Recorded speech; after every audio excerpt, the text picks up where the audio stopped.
What up, what up? Somebody left a comment in my comment section. I'm not exactly how serious you are, but this situation with India.Arie and this Young Miami song,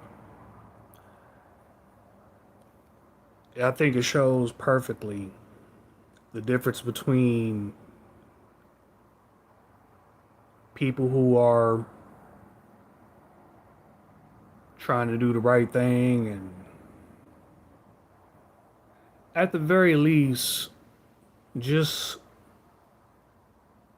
give an explanation, because what's really been disturbing me with this Spin That song, don't get me wrong, we have plenty of songs like that out there, but I think what's disturbing me the most is that who's really the most influenced by it, and then seeing who's defending it. It's like, sure, you're always gonna have somebody who disagrees with you, but I haven't seen Trick Daddy, I haven't seen Uncle Luke, I haven't seen that hoe, Young Miami, try to give guidance and give, like, I get it, you know. You guys are adults. Sometimes you're gonna do songs about adult situations, but when you mainly have these record labels, because there were some talks about Clive Davis too, if you even understand an inclination of what that dude is. My question is how is this song, Spin That, which I honestly don't care about. I honestly do not care about this song. But how is this song being influenced and being inspired by so many people who are under the age of 21, whether they be black or not?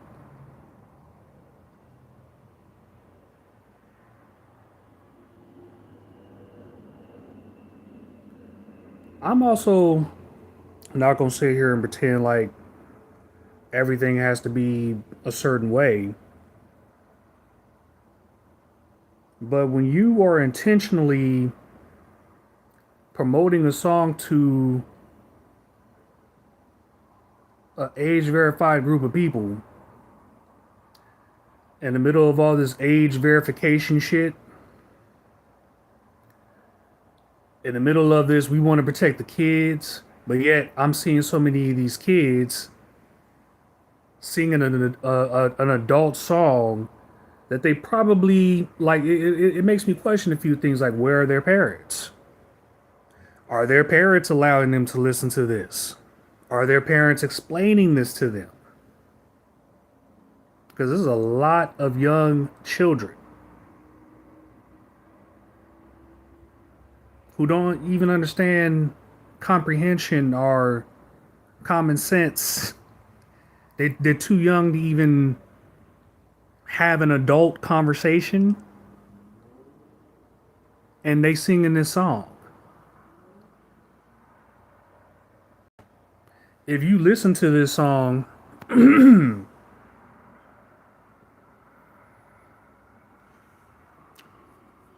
it's not something that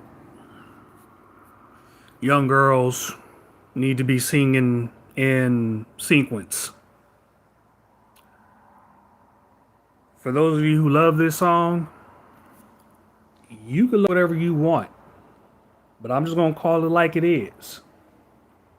This song, along with any other song like it, is low vibrational frequency bullshit. Sorry.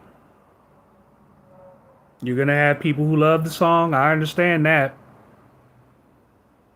But I'm seeing that the people who love this song really don't like the people who have their opinions about the song. And it's like, what the hell are you going to do?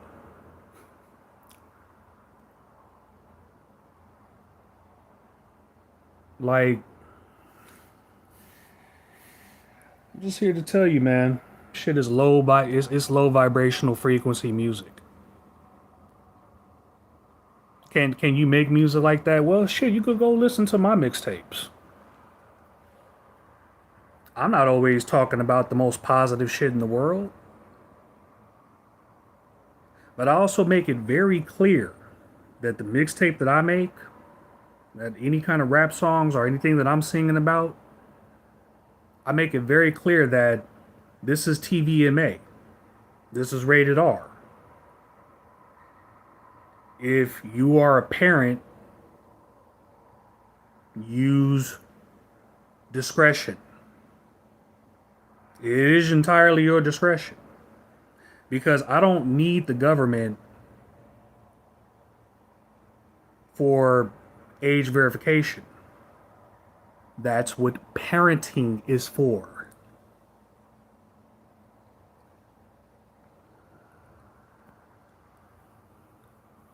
And with NDIRE, the kind of artist that she is, Jill Scott, the Lupe Fiascos of the world, that's higher consciousness music. Go listen to Lupe Fiasco's Dear Fall, where he basically took a Jay-Z song and made it into one of the most inspirational poetry type songs I've ever heard in my life. Because that's Lupe. Fahrenheit 115. 1st and 15th. Lupe Fiasco is the kind of guy who could take failure and turn it into success. And I wonder how come a mass majority of the record labels don't push the higher frequency music. Because isn't it funny? Isn't it ironic, black folks? Especially you black folks who love this bullshit ass song. Who love this low vibrational frequency music. Have you ever asked the question? I think this is very fucking hilarious. It's not hilarious, but it's more irony than hilarity. But don't you think it's funny that the same people who push out that low vibrational bullshit music, and trust me, it's not just black music, but black music, a lot of things come from black music. You go check out the channel D1B. That dude does his thing. And he, I think, would be a better person to go to. I can even leave his link in one of my posts. Go check out D1B because he made a video talking about this shit.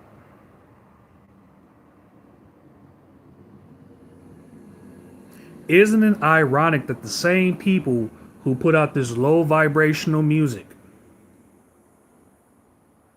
that inspires so many black people to do stupid shit, isn't it funny that the same people, and keep in mind, if you want to be an artist, you have to, in some way, shape, form, or fashion, go through these people. Otherwise, you'll end up just like me, having a real good mixtape, but nobody's gonna listen to it. Do you know why? Because it's not gonna get promoted. Do you know why? Because my music is not negative enough to influence people to do stupid shit. Because the same people who put out that low vibrational frequency music, guess what they own? They own the very prisons that they put your monkey ass in. Ain't that something? Mr. Spider says music today is fucking bullshit. Can't disagree with you there, buddy. Like listening to old man farts for however long. Another thing is that people nowadays use auto tune and amplify their voice. There's no real talent. And you know what? I have to ask. I know everything isn't about rap and isn't about the hood and all that, but where's our biggies at? Where's our Tupacs? Where's our next Lupes? You know why we ain't getting no new positive artist? It's because they want to keep sending you stupid motherfuckers who love listening to this bullshit straight to jail. And if you niggas have this ignorance about you to where you choose jail, you choose drugs, you choose this bullshit over positivity. And I understand by listening to guys like Lupe Fiasco, listening to guys like Common, listening to guys like Kanye, who's put out some low vibrational bullshit before, you know, that shiny suit theory bullshit. But at the same time, I understand what I'm getting when I'm listening to Kanye West. But that is absolutely on the point there, Mr. Spider. If you really talented, if you really about making that paper, then why do you need all these auto tunes and all these productional bullshit things to try to make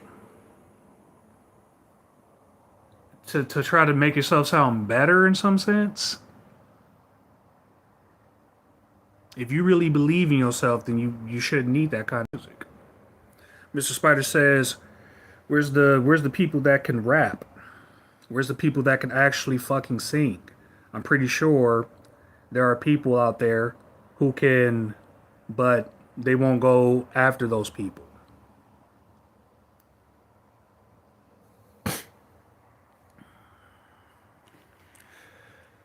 Have you ever asked yourself,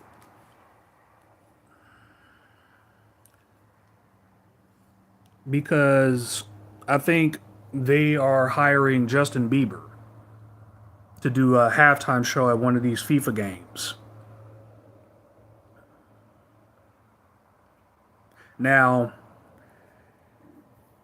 Justin Bieber is an example of the influence that black music can have on other races and cultures and people.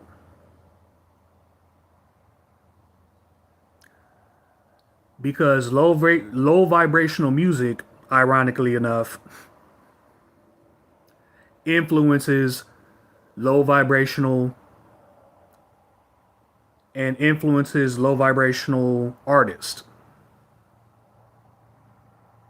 Because when you see in the record labels and you seeing the kids singing this bullshit, you get somewhere in your head that this is what I need to be rapping about or singing about. And that's not necessarily the truth. The truth is, whatever kind of music you make,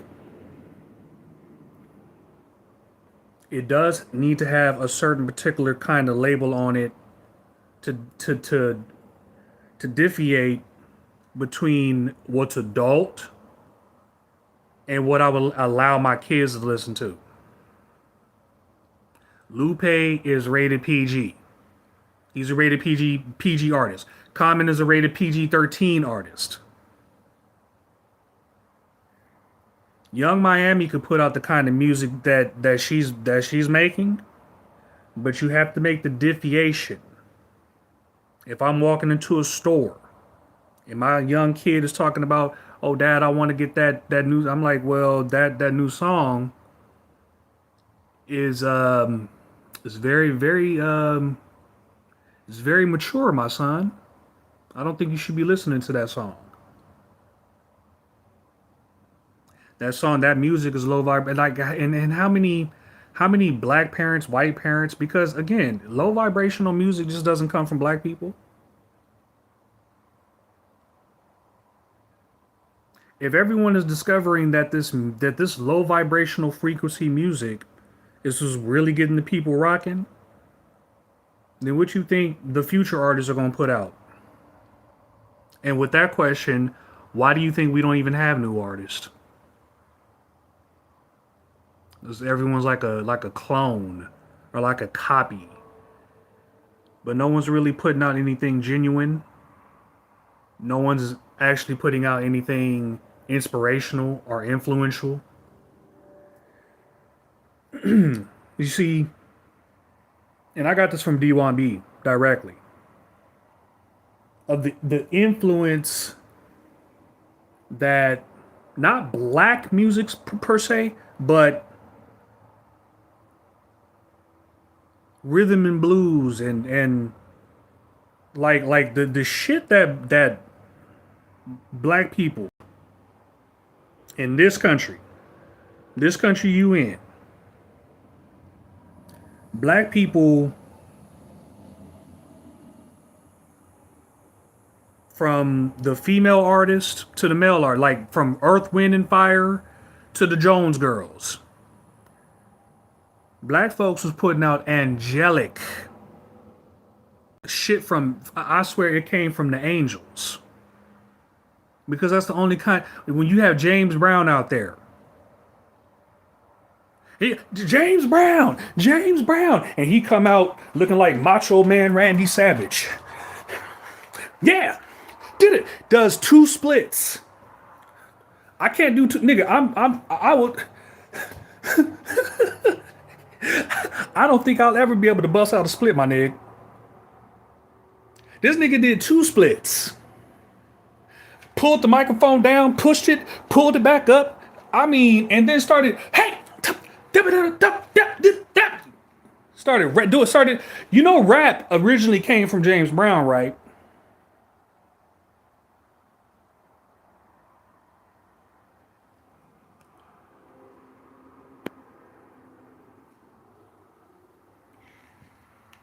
Do you know why we don't have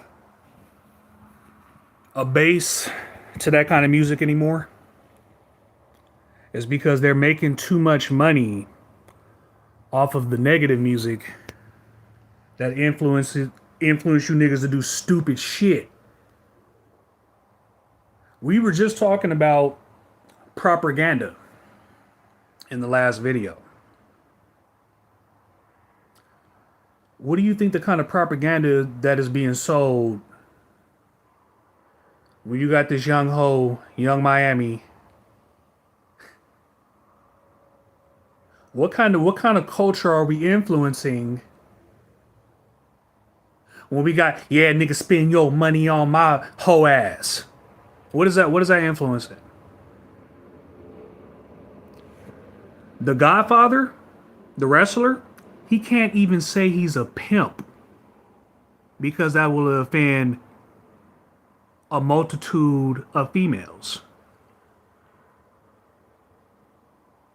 All these people getting canceled, but how is Young Miami's music able to get through all the ether and get promoted? And you have these young babies singing that bullshit. And you got this fuck ass nigga Trick Daddy, who, in all honesty, Trick Daddy, nigga, nigga, please. Nigga, please with your bullshit. You can't have these young babies singing this bullshit. Where are the parents? And at the end of the day, you wonder why you get bullshit artists in other races and other cultures that think that putting out low vibrational frequency music is all good Because guess who's the master of fucking doing it? Guess who's the masters of doing it? Try to figure out why they brought up Clive Davis and in the sick shit that he has been accused of doing. So Weber says, "Where's the people that can rap? Where's the people that can actually fucking sing? Where are they at?" Now, a lot of people will hold flames to like Joe Jackson's feet for how he basically, as what's dude's name? Damn, what's his name? Eddie Griffin. He basically said, "Man, Joe Jackson whooped them niggas into fame."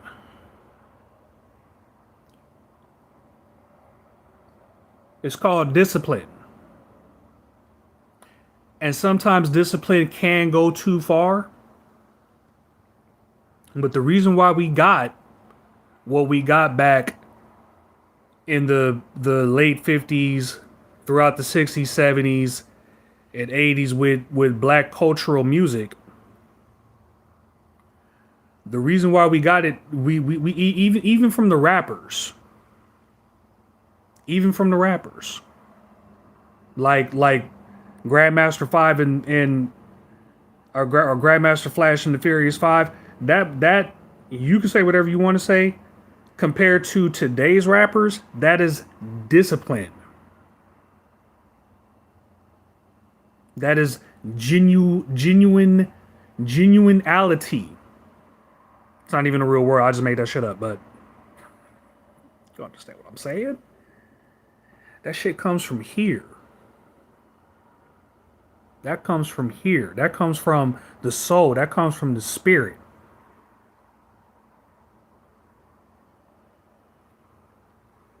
It's like a jungle sometimes.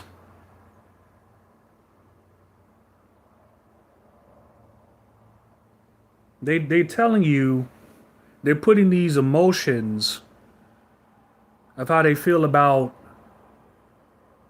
society, like it's being a jungle.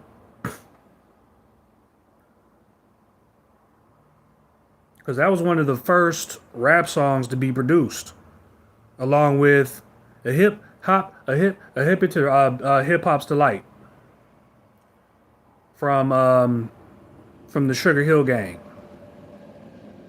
Those were some of the first rap songs. James Brown was some of the first rappers to come out.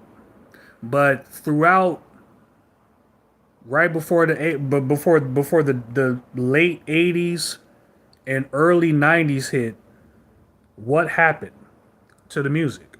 What happened to the discipline? What happened to the parents?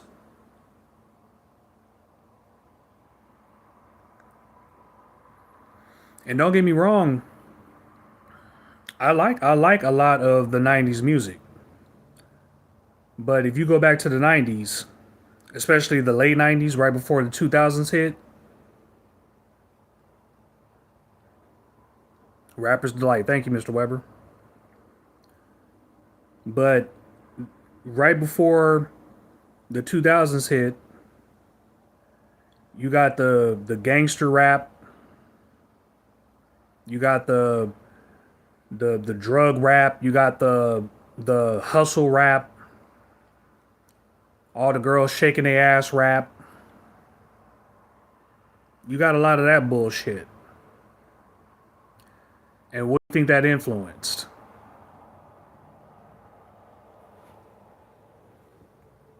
They discovered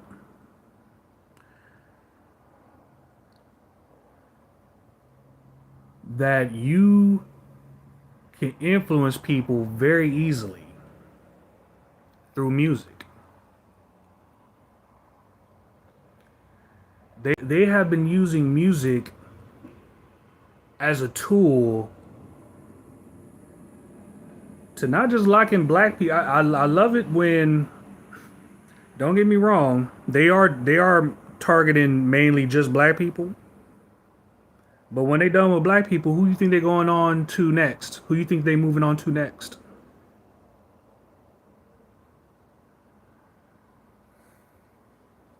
Who you think they moving on to next after they done locking your fool ass black ass up for being influenced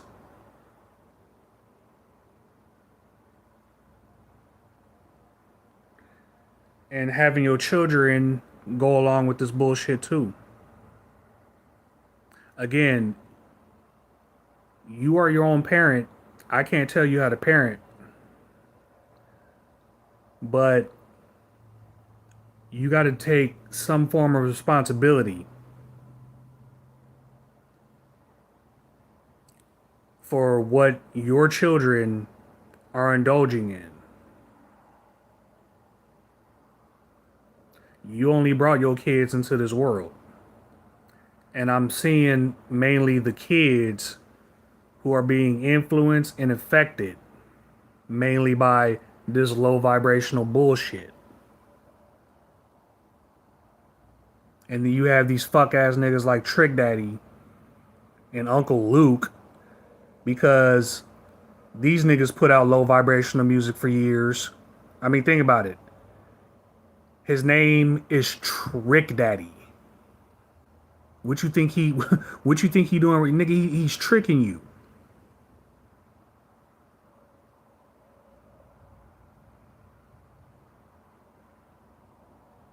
It's already in his name. The nigga is a trick. He's tricking you. Huh? I'm over here. Now I'm over here. Trick Daddy. So yeah, that nigga's mad because the way he sees it is that NDIRE is attacking his business model. Nigga, your business model is to get black people locked the fuck up. Nigga, your business model has corrupted music. I damn near want to say generations to come. Your bullshit ass business model is negatively influencing races and cultures that are outside of our race. And why the fuck do you think we have so many people looking at black folks the way that they do? But a nigga like Trick Daddy don't care. A nigga like Uncle Luke don't, because that's their business model. And I personally don't mind you niggas putting out the music that you put out, just as long as especially the younger people could differentiate between, okay, I'm just listening to this nigga because I just want to have some fun.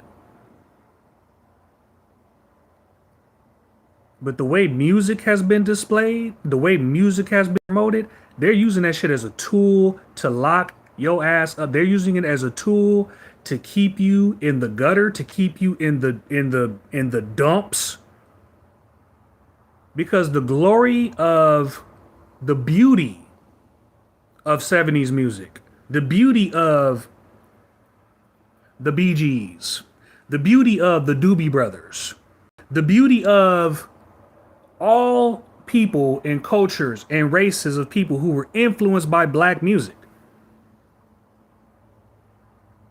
That came from me. That came from you. That came from people that got melanin in their skin. Only for them to take it corrupted, and now we got bullshit. Now don't get me wrong, the influential stuff is still there.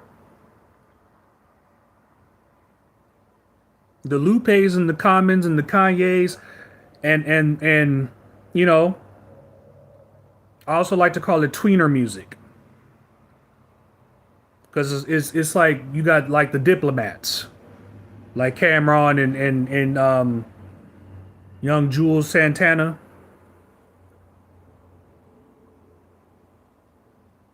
Like 50 Cent. Like 50 Cent is not necessarily what you would call a Lupe Fiasco type rapper. But when you have 50 Cent putting out 21 Questions, nigga, that's a damn good song. That's a damn good song. It really is. I feel like listening to that song right now, as a matter of fact. It's a very poetic song.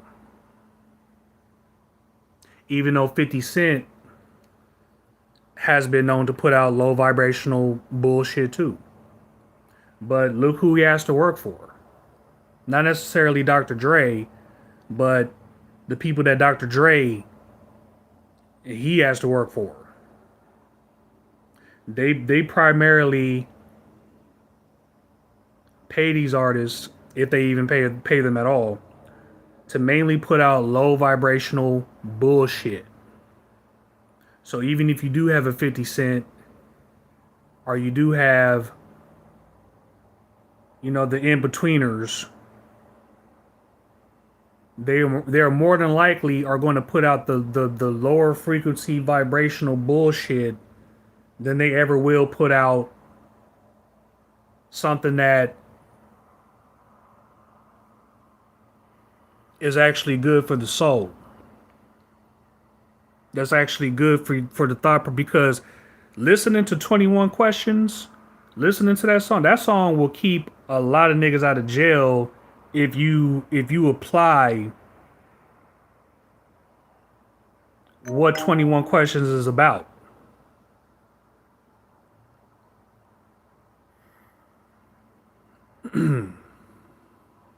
He says 90 music was like, yeah, absolutely. Absolutely 90s music was awesome. But they discovered they could make even more money by having people put out low vibrational bullshit and then locking them up.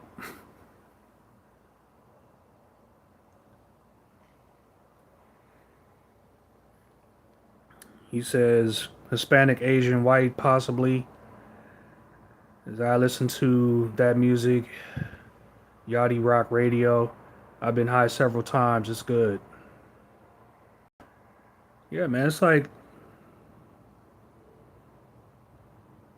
would you choose to put in your soul, as long as you understand that you know the kind of artist that you're dealing with, there's only so much you can do. Really. But you notice the peoples who run these record labels. That's why Clive Davis came up, just in case if you were wondering. But those are the people, the Clive Davises of the world, who primarily put out and promoted and damn near corrupted the culture just so they could put out low vibrational music, just so they can inspire people to do dumb shit, just so they could guide your ass to the nearest prison system.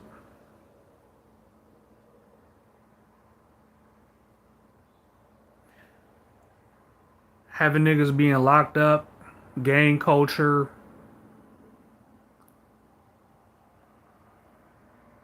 niggas doing drugs, treating women like hoes.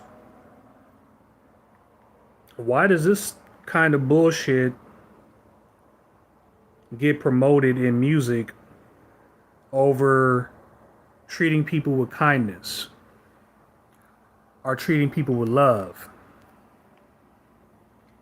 And hell, the reason why I bring up again the 21 Questions is because, hell, I would rather listen to an artist who at least tell me a story about failed love, or a story about something, it just didn't work out. John Legend put out music like that. We're just ordinary people. We got no place to go, so take it slow. Oh, oh. This time we'll take it slow. That song damn near brings me to tears every single time.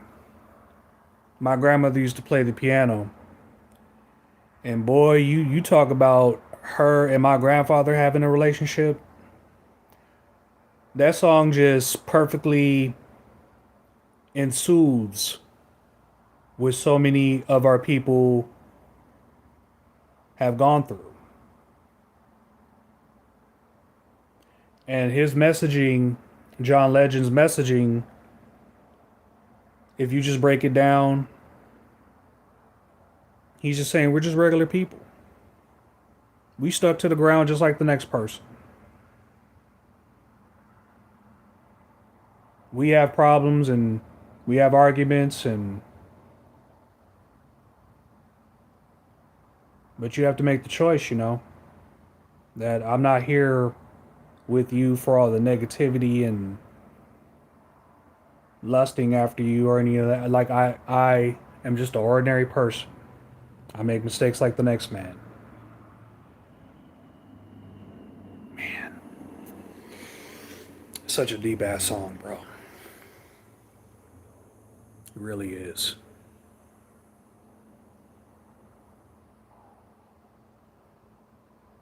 And we really don't have messaging in music like that anymore.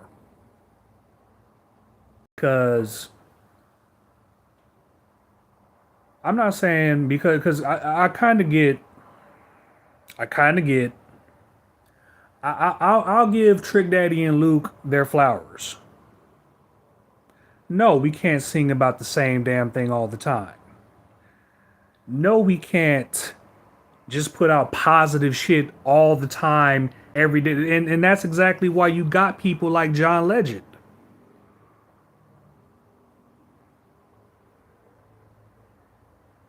He put out a song called She Ain't Got to Know. What you think that song was about?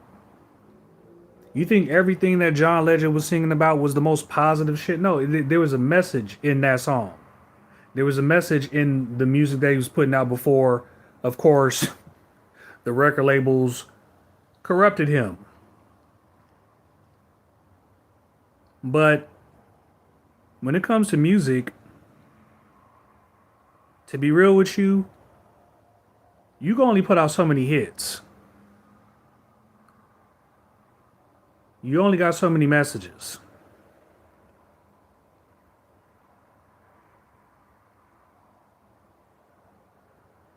Like I was listening to Robin Thicke the other day. As a matter of fact, I just added him to my music playlist. And the one song that I added was Blur Lines. And what you think Blur Lines is about? Blur Lines is a song about some freak shit. Hey, hey, hey. Hey, hey, hey. I fucking love that song. But that song it's not no, you know, Lupe. It ain't no Common. It's just a dude putting out a song who can sing, whose family is, comes from one business or another.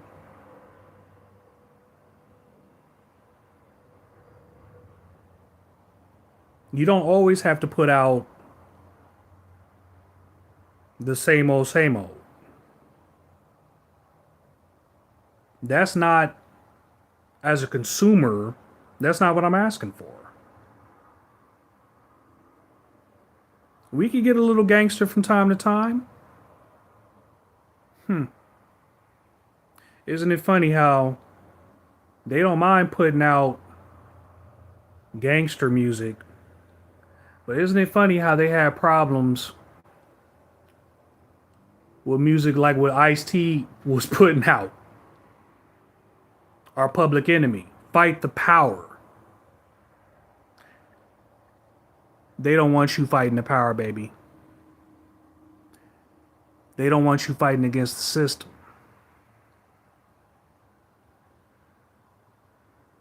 But they don't have problems with gangster music, right? Yeah, just as long as it's not music that influences people to think and to go against this bullshit system that is harkened against you, basically.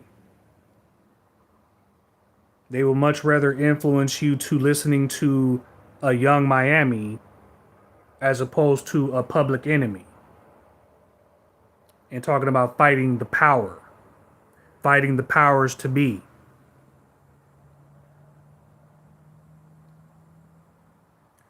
But they can put out that low vibrational bullshit though. So it comes in many forms. It comes in many different aspects.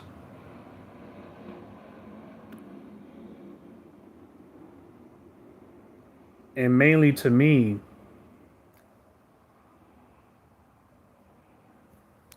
is that I see basically the writing on the wall. What a mass majority of these record labels are doing. Most of them. Not all of them, but most of them. And they work hand in hand in locking your ass up. NDIRE is more spot on than you think because music really is the catalyst to influencing people to do, because we have been tricked. We do have veils over our eyes. We look at some of these artists like a Young Miami, or hell, even like an NDIRE, and we think that they got all the money in the world for what they're doing.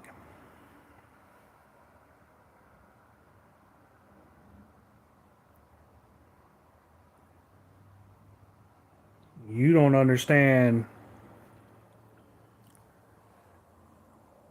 how broke some of these artists are.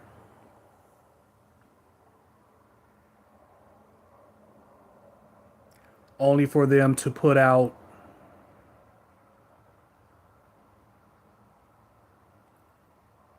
bullshit that would convince you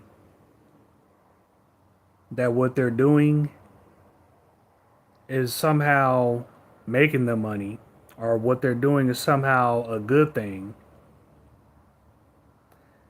And you see these kids singing this bullshit. They don't know that Young Miami probably doesn't have buku bucks the way that she'll convince you that she does. Because before we get to the independent scene, before we get to independent music, you have to really ask yourself,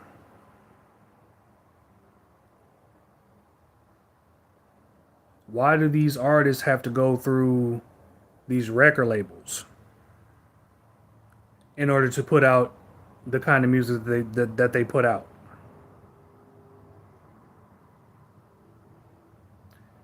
And even before that, they're only putting out a certain kind of music.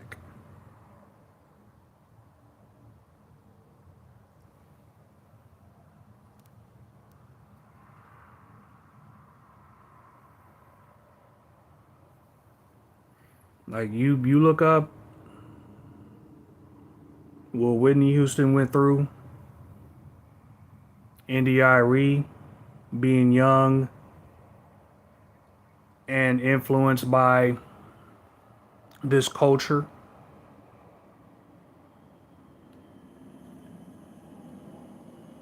They have corrupted a lot of these artists in one way, shape, form, or fashion. To the point when they do decide to go off on their own, it's damn near impossible.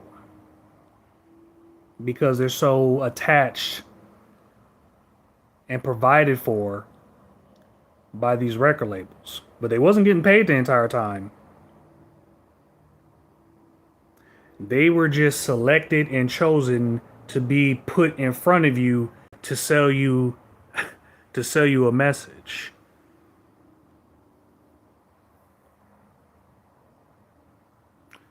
To keep everyone poor. That definitely could be a purpose, a reasoning. And you have to ask yourself, why do they do this? Money. They're getting paid, keeping you poor. The rich get richer, the poor get poorer. And if you want to continue to play ignorant, and you want to continue to give these people your money, like with this whole PlayStation 5 thing, you know the one term I keep seeing over and over and over and over and over again? You will own nothing and you will be happy. I don't know about that be happy shit, but you owning nothing is definitely in the cards. And if you want to look past what everyone at this point should be able to see what the gaming industry is trying to do, and you still want to pay your money for that, all I can do is shrug my shoulders, throw my hands up, and keep on pushing. Because I think I made my choice of how far in the gaming industry I want to go.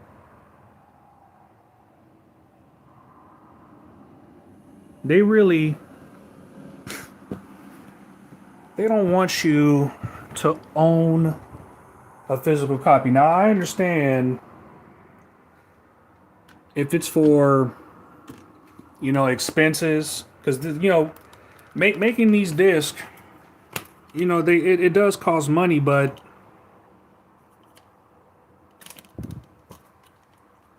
and they already are making enough money off of, believe it or not, they are making enough money off of the gold and the Xbox Game Pass. They are making plenty of money off of that. So if you really wanted to go that route of the digital route, you could, but what they're planning is even having you not being able to play this. We're gonna get to 2028. I'm gonna pop this into my game system, and it's gonna say, "Oh, sorry, you can only play the digital copy. This, and that, and the other."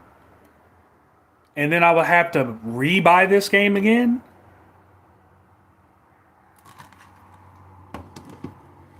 At that point, it would just be trash.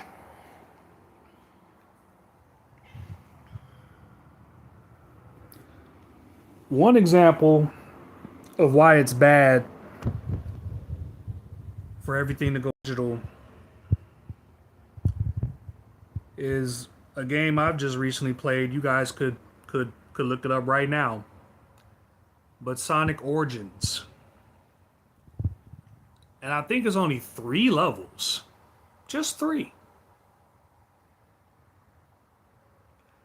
But these 3 levels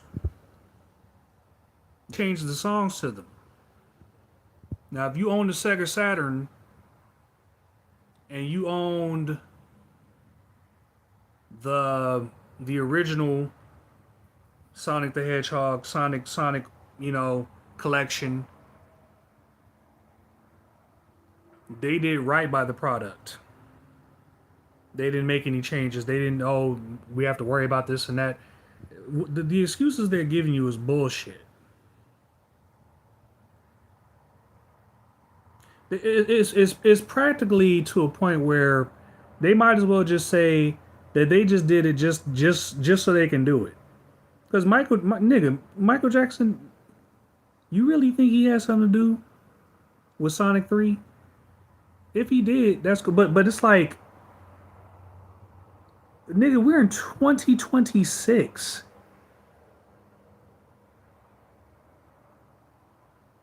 Sonic 3 came out back in the 90s. Why are we trying to change the music?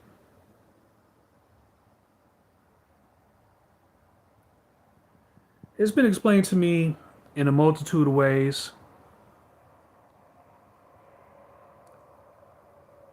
but really and truthfully, the way I've deduced this problem, they just simply want control. They want to just simply be able to just say, "This is how it is now. Get used to it. You don't own it, but we do." All I got to do is just bust out my Sega Saturn. All I got to do is just go to YouTube and let you hear the original music. That's all this digital bullshit's gonna do, is just it's just gonna force me to go backwards. I already know 3 or 4 stores that sell old school video games, that sell if I have to go back to three Xbox 360, PlayStation 2, PlayStation 3, that's what I'll do. Because I'm not doing this bullshit. Repurchasing my games. And then when I purchase the game, you're not even giving me what was originally supposed to be on the disc. That's another thing. They could just change. You could just wake up one morning, you paid 60 of your real money. You paid $60 of your real money for something that you can't physically touch.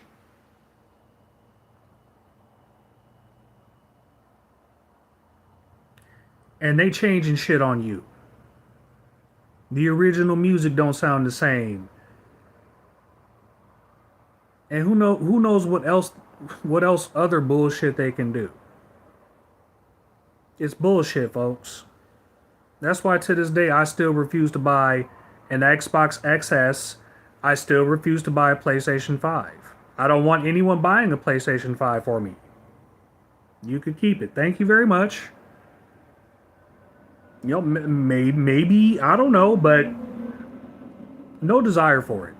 No desire to just have a pretty looking game, and it's preaching to me, and it's woke bullshit. Like, man, all I would do with a PlayStation 5 is just play Jack and Dexter, or play Spiral the Dragon, or play Crash Bandicoot, or just trophy collect. That's all I would do with PlayStation 5.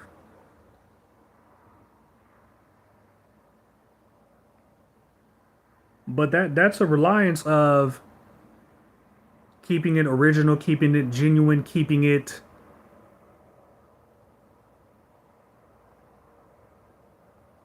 what we originally paid for.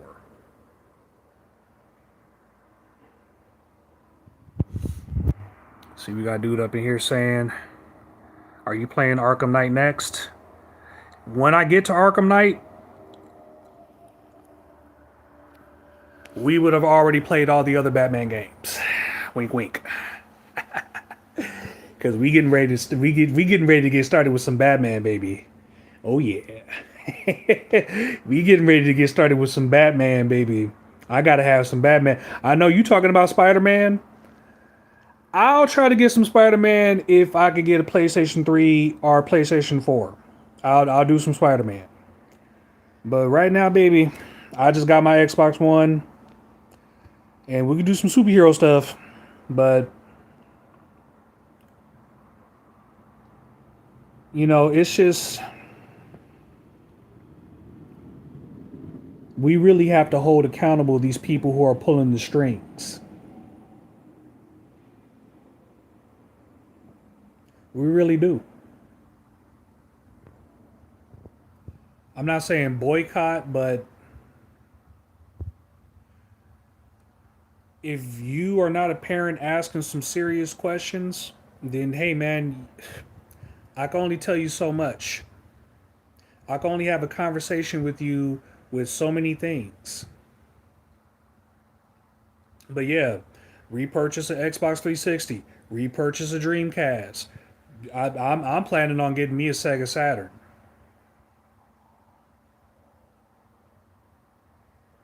or even a Nintendo 64, and try to get a DVR where I could record those games, record games that I've been wanting to record for the longest time, like Zelda or Mario 64, and seeing what I could harken with that.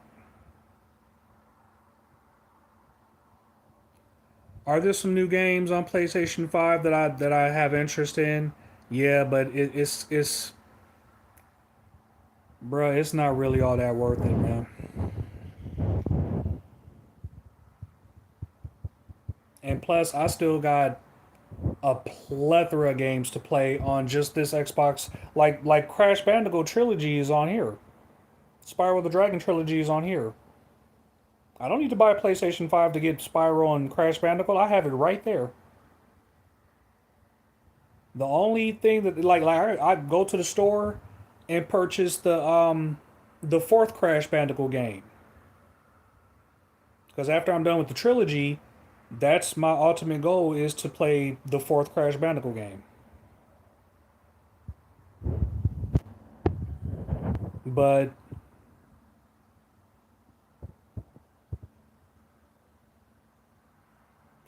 if it gets to a point where I'm digitally buying games and I wake up one day and those games are gone from my my my my collection, or they're no longer on my, like, bruh, I'm taking this system, going straight to GameStop, and be like, here you go. And before I do that, I'm canceling my Game Pass.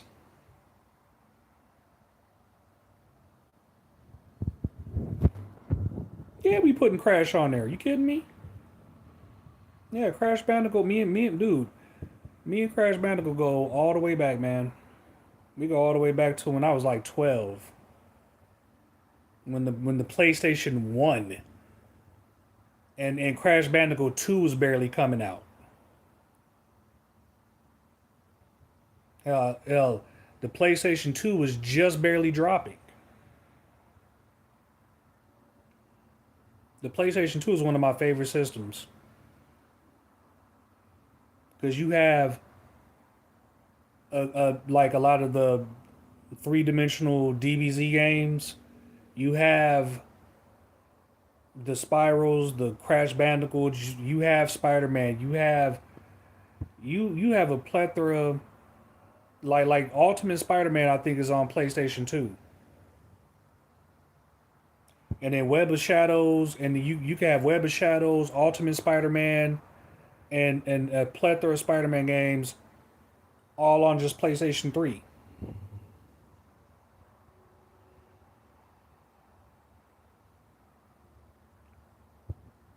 The fact that they don't want you owning a physical copy of your games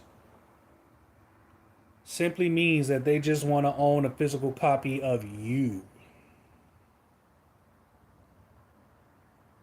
That's all that shit means.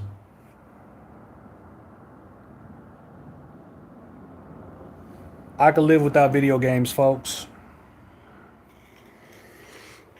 I could live without trash music. I could live without these whack ass movies that they're putting out. And not saying that all movies that they're putting out today are bad, but Supergirl, that shit out my face. Get it out my face. They still haven't even made a proper Superman game.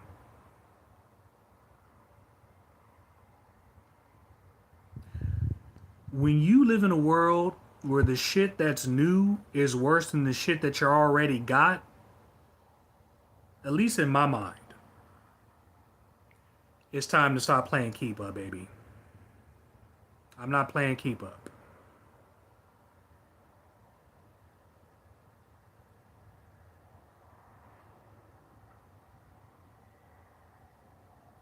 The reason why I would buy a PlayStation 5 is because I would want to be entertained. The main reason why I would really want to buy a PlayStation 5 is because Apparently, it allows you to go live directly on YouTube. The Xbox One here does not. I could go live directly on Twitch, and I take what I do on Twitch and then I post it on YouTube. And some people don't like that, but I can't care about that. You either enjoy what I post or hey, I'll see you next time. I do not want to force anybody to watch anything that I am posting. Especially when we're doing the video game thing. That's why I'm doing the live thing. Because I own myself. And if it's getting so bad to where you're changing the original music, you're changing the original product, you're shutting down what people have already bought, and you're doing all this, expecting people to give you money to repurchase everything that they've already bought in a world where people ain't got money like that, whether it be the end of the month or the beginning of the month, people ain't got money like that, baby. They ain't got money like that. But tell you what, if you do and you want to purchase that whatever they putting out, it's entirely up to you. It's entirely up to you. But don't say I didn't warn you. Don't say NDIRE didn't warn you. Don't say that Jill Scott didn't talk to you. Don't say that Lupe Fiasco was spitting some knowledge, was preaching.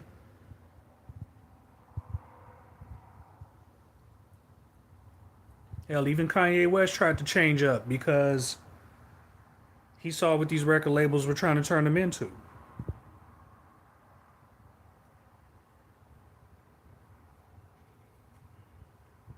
When you're a creator like Kanye, it's kind of hard to stop a brother like him. Because he could do whatever he wants. He could create his own record label if he wanted to. Only for you to see the next phase of their plan and how they run media. Isn't it funny how you never heard about all these things about R. Kelly?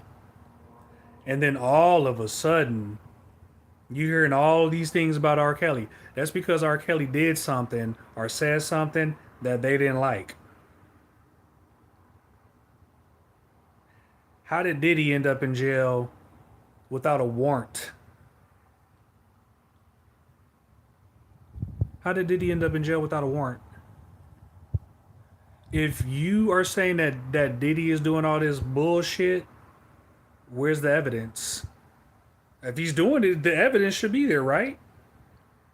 And I'm not saying that Diddy ain't guilty of some shit, but isn't it funny that he was probably guilty of that shit for the longest time, but then you just decided to just say something about it right now?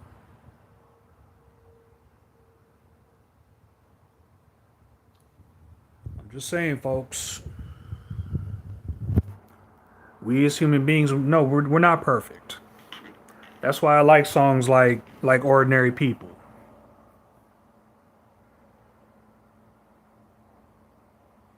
That's why in some elements I have to look at a mass majority of the stuff as just entertainment. So let's read some of these comments. Yeah, they need to make a proper Superman. Bro, that's ridiculous. It's I'm about to fucking cry, bro, that they have not made a proper Superman game. Like, it's really gonna draw me to tears, like, thinking about that shit. Really. Like, how you ain't gonna be able to make a proper Superman game? All you gotta do, get the dude with the kryptonite in his chest, Darkseid, Lobo, and just create some, just copy and paste enemies that Superman can beat up. You got yourself a Superman game. It's unbelievable. I think it's just because Superman within himself is too powerful.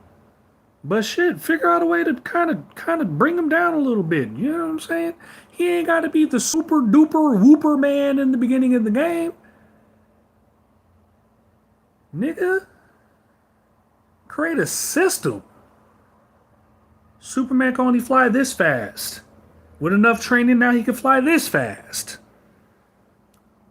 Shit. People are making kryptonite bullets because of Lex Luger. So, Superman gotta learn how to nigga duck and dodge a little bit. Figure out a way to get Superman's ass whooped a little bit. We can figure out something. I think that's why Spider-Man is like one of the perfect superheroes because he has flaws. He has challenges. And yeah, he's super strong, and yeah, he has the spider sense that damn near makes him invincible. But he can be killed.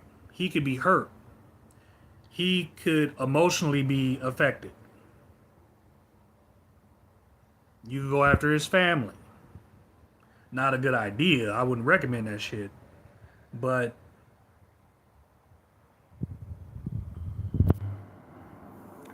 you could actually affect Spider-Man. You could affect Superman too, but you can't kill him really. Not without kryptonite.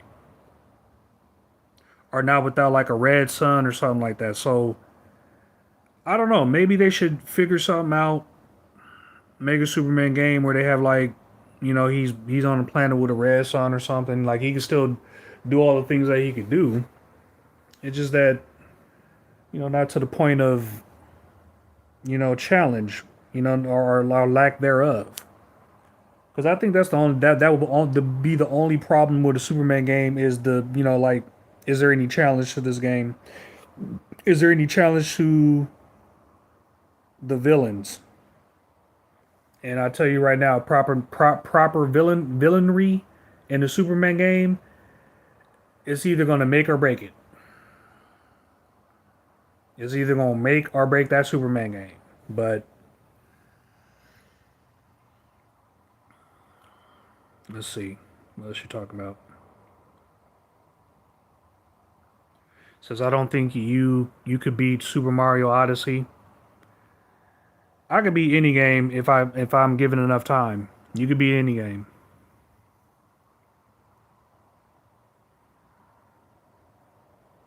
Super Mario Odyssey. I've seen people play it, and I've seen that if I had enough time, I could beat that game. Or who knows? Maybe I couldn't. Shit, I don't know. I guess I have to play it in order to find out, huh?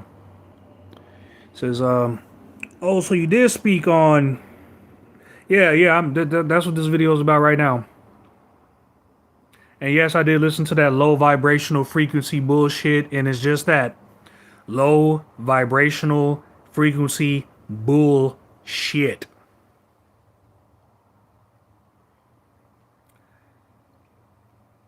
Dude said he could be nerfed from kryptonite or something that. So there you go. Yeah. Something like red sun bullets, some shit like that, man. Where it's like, oh shit, I'm not a super powerful. It's like he ain't invincible. You know what I mean? Like, I don't know, man. I wish I could talk to him, but I think in today's age, they're just trying to captivate the new generation, and I don't want to go full forge in saying that what they're putting out today won't work, but it could be so much more better. It could be so much more better if they just change just the little things. It could be so much more better. And even the stuff that they put out before, like the Crash Bandicoots and the stuff that we grew up on, you could easily resell that to the newer generation. Because the guess what, folks, the newer generations. Guess what, folks? I asked my son, "Who's your favorite? Who you listening to right now in terms of music?" My son said he's listening to like Sonic the Hedgehog music. He listened. They listening to. You'd be surprised how many of the kids today are actually listening to like Marvin Gaye or Michael Jackson. They are listening to more Michael Jackson nowadays than they're listening to any of the new artists. But names I do hear, I hear the Zizza woman. I hear what's that one woman's name? She is such a beautiful artist. She's also, I have to look her up. Um I forgot her name, but man, she is a wonderful artist. Yeah, and yeah, she might have to do some, some, a little bit of productivity here or there, but if it's from a soul, if it's from a mind, innovating soul and mind, you can't help but put out beautiful music, man. So let's see what else you're saying here, buddy.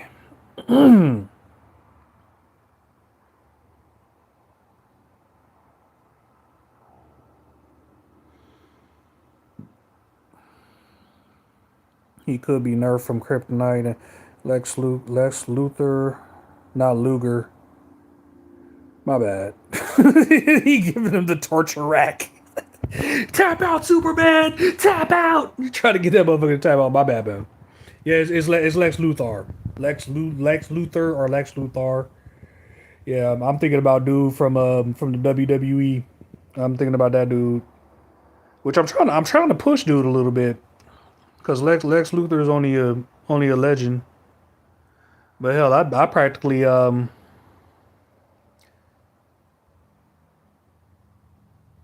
this is actually something I might have to do. I might have to change up his interest a little bit. I think Lex Luthor on my game has two interests, and I gave his second interest to one of my created characters. But yeah, I'm gonna try to push Lex Luger in my game if I can.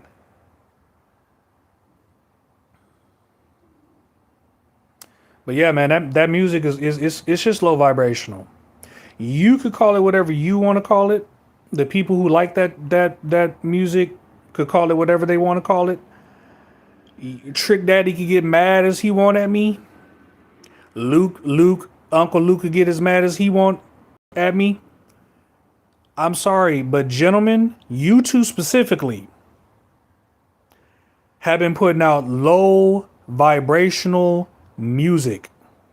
I think there's only one song that I like from Trick Daddy. One, count it, one song that I like from Trick Daddy.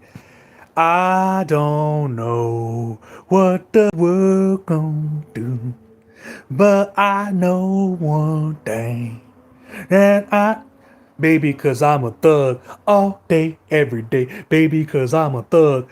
I don't mind music like that because to me, that is you putting the label and the stamp that kids shouldn't listen to this. Now you gonna have some kids who are gonna indulge, but that's where it's up to the parents. It is up to parent discretion, parent responsibility.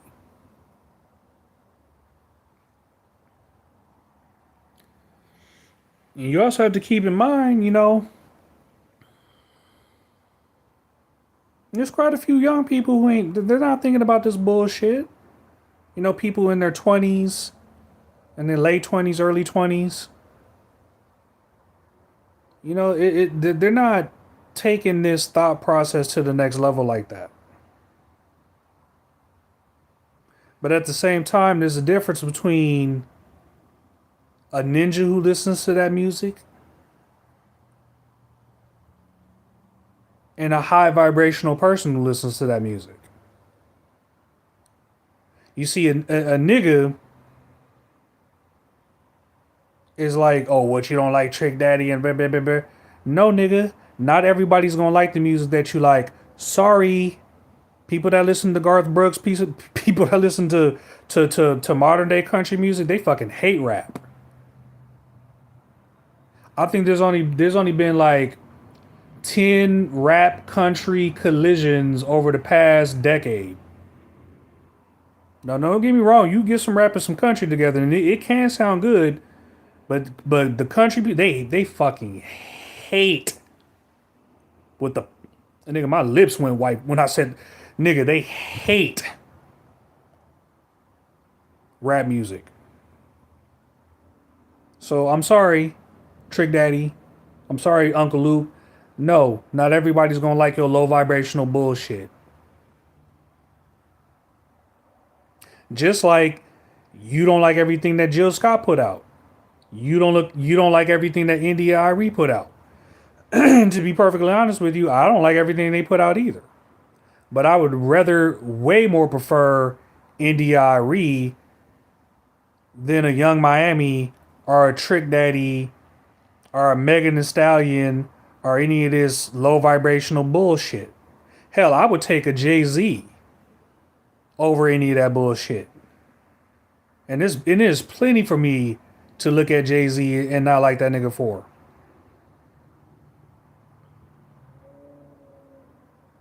But Jay-Z is at least talented in some degree. Jay-Z has at least in some songs he has good lyricism. And his music is more shiny suit than it is being a thug and being a gangster and all that. Even though one of his albums was called American Gangster. I would much rather listen to a Jay-Z put out an American Gangster album than a Trick Daddy. I do not want to hear the Trick Daddy version of American Gangster.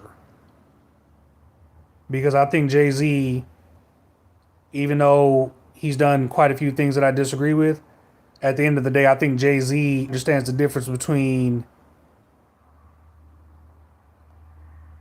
and even if that's the case, Jay-Z still knows how to differentiate. It's you niggas who buy into it.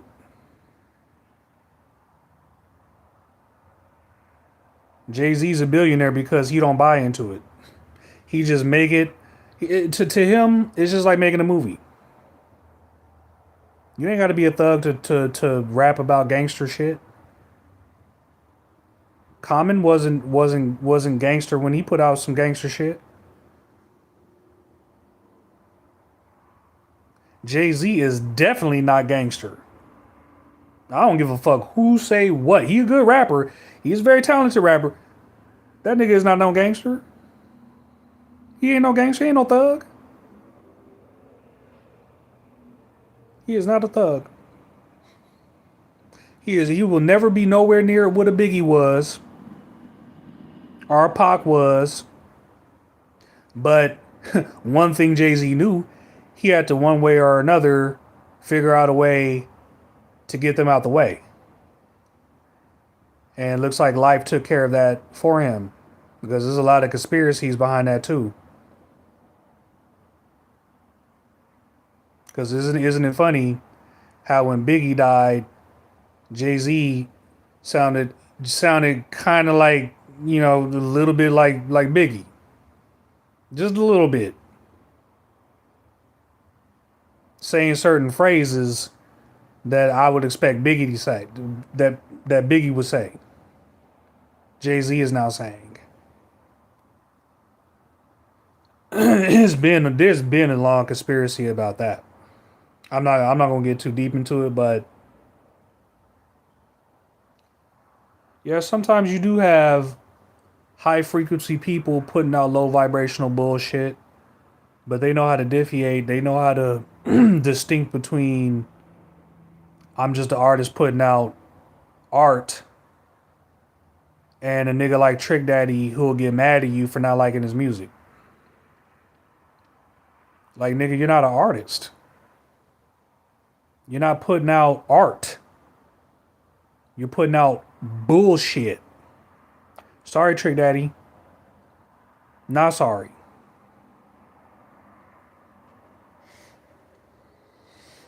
And that's a good point. That is a damn good point. What you just dropped on me. That's a damn good point. Who you got singing in the chorus on that song? Don't get it twisted. I'm an adult who likes that song. That's the only fucking song I can find from him that I like, and it got kids singing in the chorus. It got the babies singing in the chorus. So what do you think that's going to influence the kids to do? Hell, that song came out practically when I was a teenager. Hello.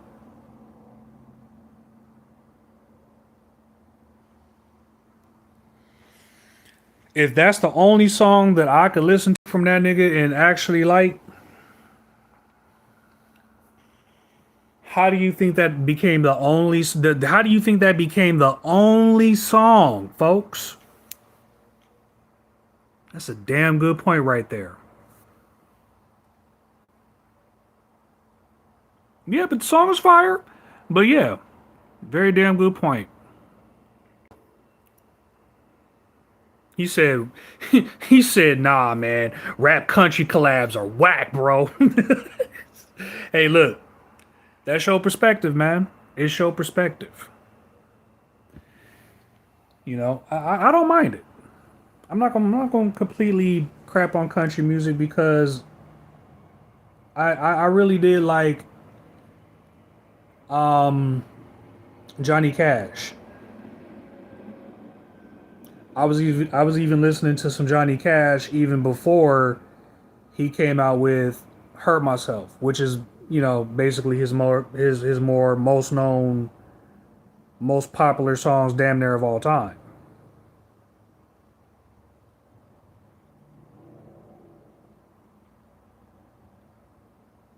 You know, there's quite a few country artists who I could get down with. You know, country is only it only derives from rhythm and blues. That comes from the black folks. Who you think were some of the first country artists to come out?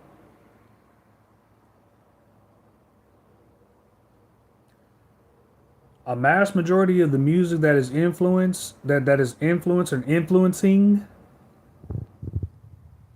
it comes from people with melanin in their skin, baby.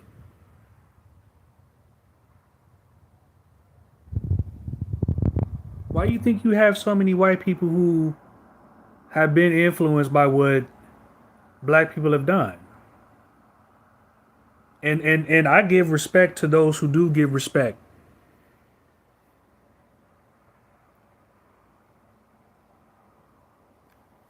Because, man, there's been plenty of influences of our culture.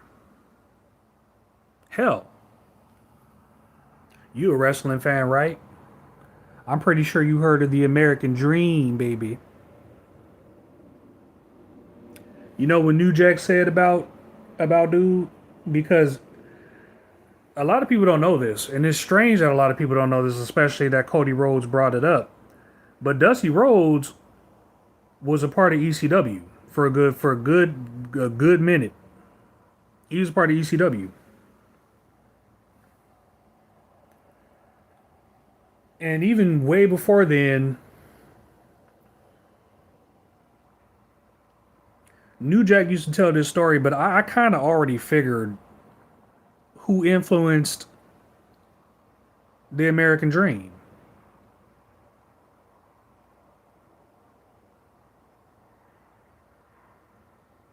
You could say that Dusty always had that dog in him.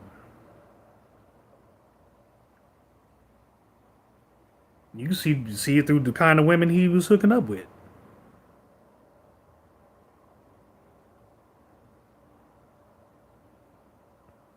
How he was talking, his mannerisms. Where you think all that came from? Where you think how Hulk Hogan was talking when he joined the New World Order? Where you think that influence came from? He actually Hulk Hogan actually has a promo when he was in WCW where he was talking about he went down to the hood. What you going down to the hood for? What's influencing your monkey ass to go down to the hood? But man, you cannot say that throughout the years people haven't been influenced by black culture. Hey, you can't see me. You can't see me. I used to really be into John Cena. I still kind of am in the because I give him his props. Because that used to be one of my favorite moves, but that used to be after Rock left. That used to be one of my favorite moves. I used to literally do that shit when he did. He's like, oh, he getting ready to do it. He getting ready to do it. You can't see me. You can't see me. I thought that was brilliant what Cena did. He took the C in his name and said, "You can't see me." And plus, on top of the fact that he influenced me to really get into the gym. Because when you see a squarehead dude like that be able to pick up Big Show and give him a FU or attitude adjustment, boy, that's influential. And it teaches you quite a bit about the fireman's carry and why it's even called the fireman's carry. But yeah, man, you can't even look out in the wrestling world and say that there haven't been influences here and there with a certain particular kind of culture. You say it's Tru Sherm, why don't you have a dog? Man, the stars got to kind of align for me to have a dog, man. That's a good question. I just ain't got one right now. It probably just because I can afford dog food, especially now that I'm not paying for my gym membership anymore. I had to cancel my gym membership because I just need to walk. That's all I need. Just some cardio and walk down the street, turn around, walk back. I'm good.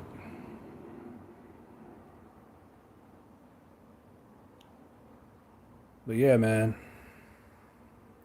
a lot of these people were influenced by the black folks. That's why I took that people like you promo from Triple H. I took that shit kind of personal. Because Triple H, if anything, your character was heavily influenced by black folks. What you think DX is? What you think DX is influenced by? Didn't Run DMC do a song for DX?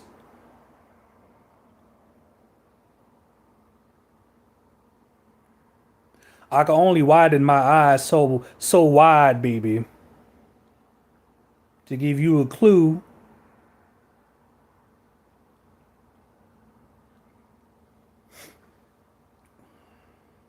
He says 9 Inch Nails did hurt first. Yeah, they did. You're right. You're right about that. You're right about that. 9 Inch Nails did hurt first, and Johnny Cash took it. But I'm more of appreciative to the country music that Johnny Cash did put out. Actually, it's Johnny Cash is the reason why I even got into country music in the first place. Even wanted to even study it because I kind of felt the same way about country music for the longest time. Like I really didn't listen to it.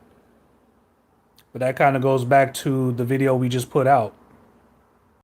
How media could give you a perspective on something that you could walk with, and 9 times out of 10 is probably not even true. Despite the fact that that doesn't even matter who's dominating country music now, because country music still came from a person who looked just like me.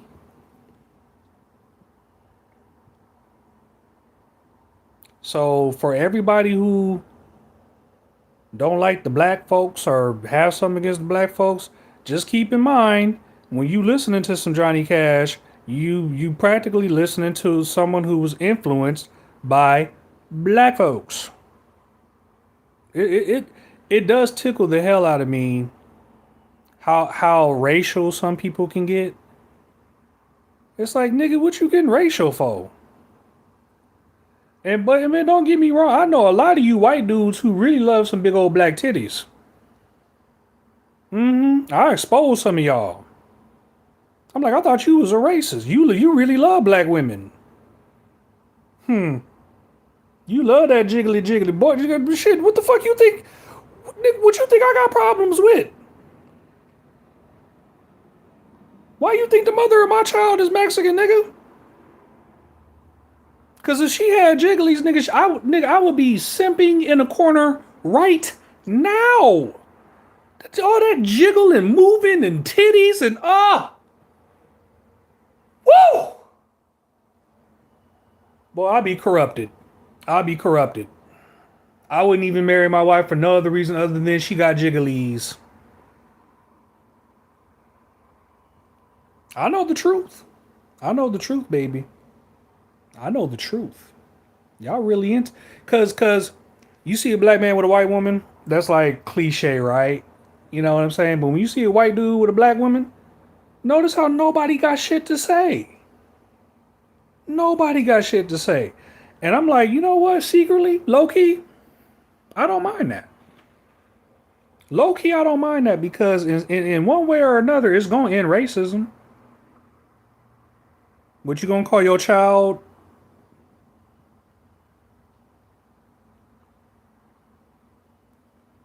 We got so many mixed babies now. If you still pulling that racial bullshit, toodaloo to you. I don't know what else to tell you.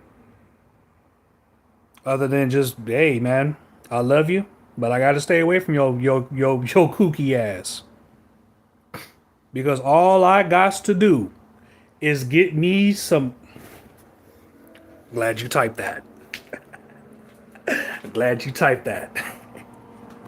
All I gotta do is give me some cocoa on my side.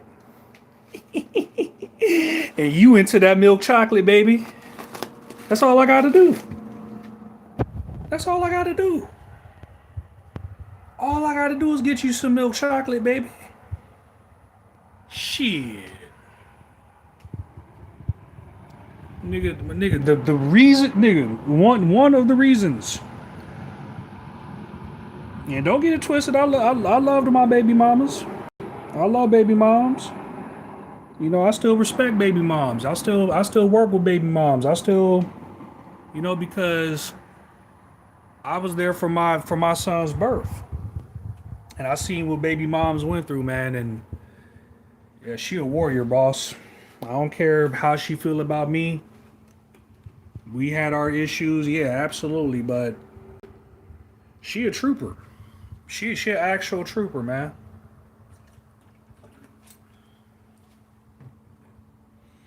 But we're just ordinary people. So, mistakes do happen, flaws do happen. I'm definitely not going to take away from my flaws. But yeah, man, they into that Cocoa Crispy. They into that chocolate milk, baby. He says, "Have you seen Walk Hard, the Dewey Cox story?" Yeah, that's that's one of the funniest movies. It reminds me a lot of what's that one movie, The Anchorman with Will Ferrell. It reminds me a lot of that, but it gets a little deep because they kind of break it down like a like a singing group documentary. You know what I mean? Like like how they did the Temptation movie. It kind of reminded me of some shit like that. It said they took the more serious parts and they just put comedy in it. Like when he was like, "Oh, you guys are smoking weed. What you guys?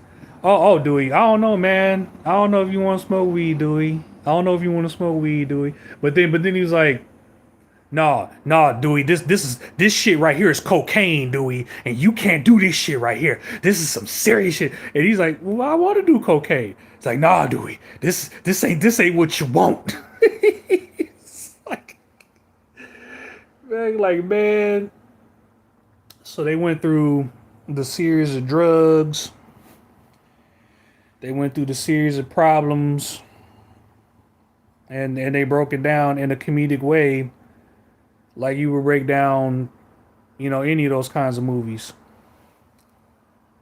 But yeah, man, the Dewey Cox story. It's one of my favorite movies, man.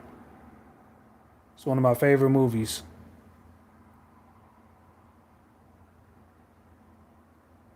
Apple Jacks mixed with Cocoa Krispies. No. What happened to Apple? You know what I've noticed?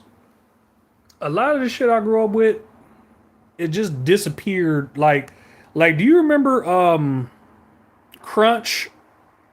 That little candy bar, Nestle Crunch. Every time I go into the store now, I can't find Nestle Crunch nowhere. I could barely find Butterfingers. Nigga, do you remember Surge? I think Surge is making a comeback because it's like it's an anniversary, but I remember Powerade. I remember what was that one stuff that they had? It wasn't Gatorade. It wasn't Powerade, but it was like I think it was called All Sport. Yeah, it was called All Sport. This is shit that I used to buy on the vending machines on my school, and they just disappear overnight. That's crazy. Yeah, I basically figured that because they came out with a movie about Johnny Cash, and then ironically enough, the Dewey Cox story.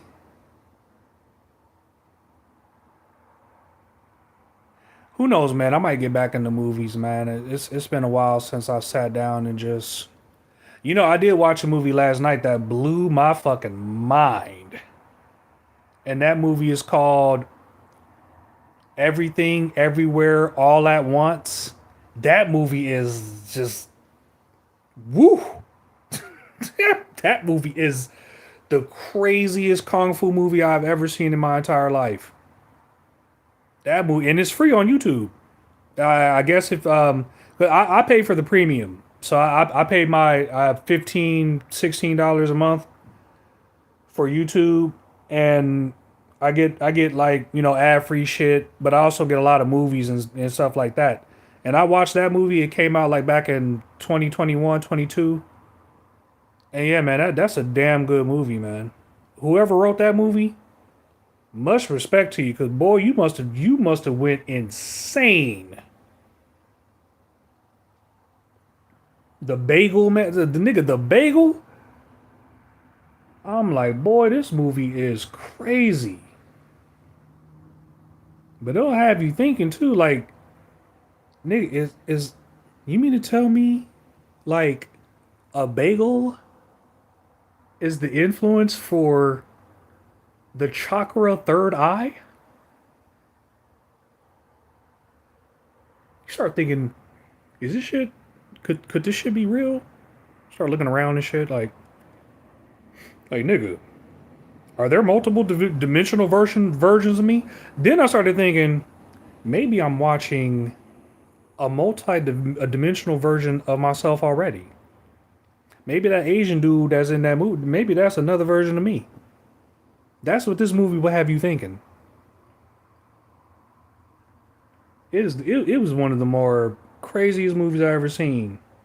And the way they broke it down, they somehow made sense. And it was very emotional. It did bring a tear to my eye. It really did. It really did.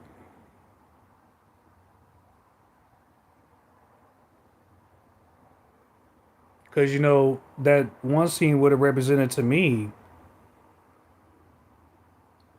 is sometimes you do have to let go. But when you're a father, when you're a mother, you just can't. You do anything for your children. And I see that's what a lot of people are not doing for their children today because they got them listening to this low vibrational bullshit music. And it's sad watching a young child singing this craziness. But then it took me back to when I was 12 and 13 and I remember I remember we were practically doing the same thing. Where were our parents? What would our parent, and I think back, our parents were struggling. But I remember through my journey, I really didn't like a lot of the gangster shit. I really didn't like the low vibrational stuff. I liked more of like the Lupe and the Kanye. Hell, I'm more influenced to be like a Kanye or like just someone who could rap, someone who knew how to fucking put lyrics together. To somebody who understood syllable sound combined and was actually doing hip hop, rap.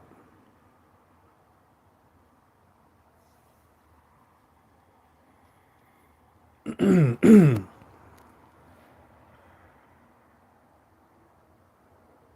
said Powerade still there? Yeah, man. All Sport it just popped in there. Cause I remember we used to pour it in the little cap, and we used to drink it from the cap because the fizz from it was a little bit too strong. But I used to love some All Sport.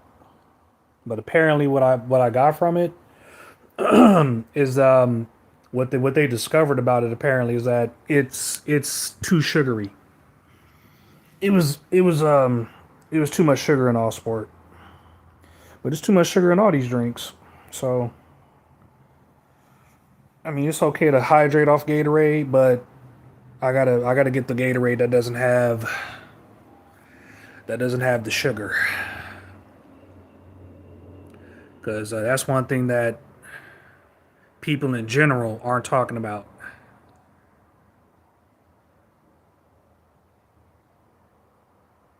He said you almost watched that last night on Tubi. Give it a watch. Give it a watch. It's a little bit of it's kind of wokey, but that movie actually had me looking at even the wokey stuff as like they're just people, bro. They're just people just like me and you. Like when she introduced her girlfriend and she's Chinese and you know the history between Chinese and LGBT and all that. Yeah, man, they created a very difficult scenario. But they initially just got to a point where it's just like accept me for who I am or just move on. And I don't want to spoil too much, but I don't care what my son decides. I don't care who he chooses to fall in love with, just as long as that person makes him happy. Because the future within itself is going to be a strange thing anyway. I can't predict it. I don't know what's on the other side of what I can see. And if on the other side my son decides that he wants to be with whoever, that's his choice. My choice is to still love him no matter what, to accept him no matter what, to accept his, as long as his whoever he falls in love with isn't hurting him, they're gonna have their problems. They're gonna have their, but that's his relationship. It's not me. It's not for me to judge his. It's for me to be a father. Tell it like it is. Like if I saw his buddy being abusive toward him, I will be honest with him about it. I like, man, you might want to rethink this dude, or you might want to rethink this chickapoo, because she's just abusing you, man. And I don't like seeing you being abused. And I'm just gonna keep it real with you. But it wouldn't be because of like any of that bullshit. It'll just be because I just don't like the idea of anybody hurting my son. That's all. But I wouldn't care about your gender. I wouldn't care about your color. I wouldn't care about your culture all that much. Just as long as you making my son happy. He chose you. What can I say? So very good movie. Very inspirational movie actually. I actually like the fact that I watched that movie. Who knows? I might get back into movie reviews. I used to do movie reviews, and who knows? We'll see. We'll see. We'll definitely see.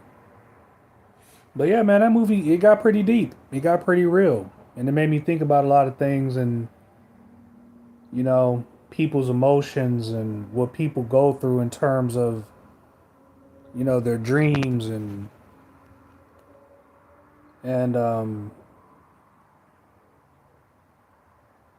how even the littlest of things could affect you in a very major way.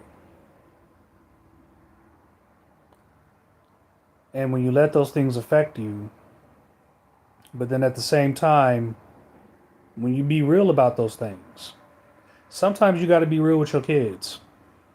Sometimes you can't always protect your kids. It's like this one scene I seen in this one movie where dude was like, now I could cut this butterfly out of its cocoon. I could do it a favor. I could help, quote on, help it out. But it wouldn't have the strength to be able to properly fend off attackers. Hell, it would barely have the strength to be able to consume its own food. So some people will see God and say, well, why don't you do this and why don't you do that? Because sometimes you got to go through it to get to it. It's the best way of strengthening you, to getting you prepared for a proper whatever you got to go through. And yes, there are going to be some battles in your life, but what's on the other side of that battle? What are we fighting for? I know what I'm fighting for.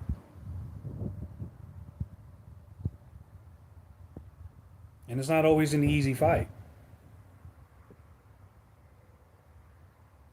Sometimes it can get very complex. So I'm going to keep on trying to move as strong as I can. And that's it, man. You know, just go from one topic to the next. So we'll see what the next live will be about. I'm going to go ahead and take off. But let's go ahead and finish reading some of these comments here. He said, what's the next game playthrough? The next game playthrough, I just did Devil May Cry 3, so more than likely we're probably gonna do Devil May Cry 4, and that'll lead up to Devil May Cry 5. But after that, it's more than likely probably we're going straight to Batman. We're going straight to Batman. So don't be surprised when the first Batman game you see on my channel will be Batman Origins. So I'm doing it in order. So I'm gonna do Batman Origins, then I'm gonna do Batman Arkham Asylum, Arkham City, and then we'll do Arkham Knight, the last one. But when I do Arkham Knight, I probably am gonna do that on Twitch, because Arkham Knight is just it's too big. It's way too big of a game to where I could I could deduce I could condense Arkham Origins to like 3 hours, 4 hours. I could condense the other two Batman games to 2 to 3 hours. I can't do that with Arkham Knight. Arkham Knight is just a huge game. Plus, I want a 100% Arkham Knight. So yeah, Arkham Knight is next, and then we'll probably do the original GTA trilogy. So that means Grand Theft Auto 3, Grand Theft Auto Vice City, and San Andreas. And then we'll see where we're going from there. You said skip DMC, man. I'm ready for Origins. Well, we'll see. We'll see. I mean, I could do DMC and Batman at the same time. It ain't that difficult. But I think tell you what, before I do Devil May Cry 4, I'll do Batman Arkham Origins. How about that? We'll get started with Batman after or before I do Devil May Cry 4. Because I already did Devil May Cry 3. It's just that I scheduled it for later down the road, later on this year. So, oh, we went off there for a minute. We have to reconnect. But I'm getting ready to get off anyway. Hope we had a good conversation. Hope you guys think about what we talked about. Don't be afraid to type what you have to type in the comment section when the video is done posting. And don't be afraid to hit the thumbs up. Don't be afraid to subscribe. Don't be afraid, baby. Cause I gotta look at myself in the mirror. I definitely have to learn how to move on and move strong. So let's see. Last thing, and then I'll take off. But usually, I normally when I especially if I do it in movie form, I normally play the game on like normal difficulty. But don't get it twisted. We gonna play Devil May Cry on the hardest difficulty. We will. Oh yeah, we definitely will. But when I do it in movie form, just to like get through it, good enough. Good, it's usually when you play the game the way it's supposed to be played, it's usually challenging enough. But I definitely like a challenge. I definitely like playing games on their more harder difficulties. Just to even say that I did. But one thing I don't do is I don't beat myself up. I don't beat myself my I don't beat myself up over it. Like, say for instance, when I play Streets of Rage 4, the hardest difficulty I can go is Mania. I can't do Mania Plus. I'm sorry, baby. If you could do Mania Plus and you could do it on your channel, and all the respect in the world to you, baby. I can't do Mania Plus. I can do Mania. And Mania is hard as hell for me. But I can't play Streets of Rage 4 on a lower difficulty than Mania. Because it'll get too easy for me.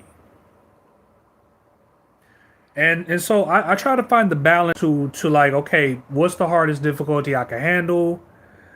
Where's the difficulty where I play the game where it's the most fun for me? And then I just move on and move strong. That's all I could do. But yeah, man, we're definitely gonna be getting into some Batman. We're still posting our TGW stuff. So if you don't mind investing in my channel, hey man, I highly thank you, man. I highly thank anybody and everybody who is taking the time out of your busy day to hit that thumbs up button or to even subscribe to the channel. I really do appreciate that, especially if you keep coming back. If you keep coming back, hell, you might as well go ahead and hit the subscribe button, baby. Hit that subscribe button, baby. Subscribe to the channel. Don't be afraid. I gotta get to 1,000 subscribers somehow, baby. What the fludge? I guess I gotta stop cursing so much. That's what YouTube really telling me. And trust me, I use the word nigga a lot. I'm trying not to, especially this year, but yeah, man, we're not perfect people. I have my mixtape. I'm rapping about low vibrational stuff too. But here's the difference. Here is the difference. You'll notice on my channel, I have a message. Parent advisory strongly recommended when you are on an adult like me. When you are on my channel, I'm an adult. We talk about adult situations. We play mature video games. So I can't tell you where you can go and what you can do. But what I can tell you is that low vibrational stuff usually is negatively influenced, and I highly strongly recommend parents to have parent discretion, to have strong parent advisory for your children.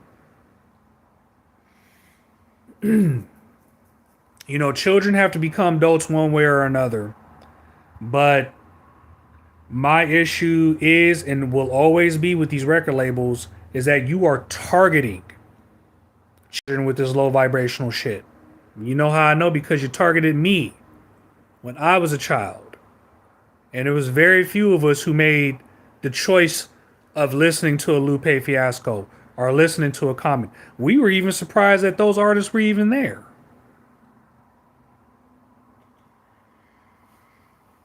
And it's sad that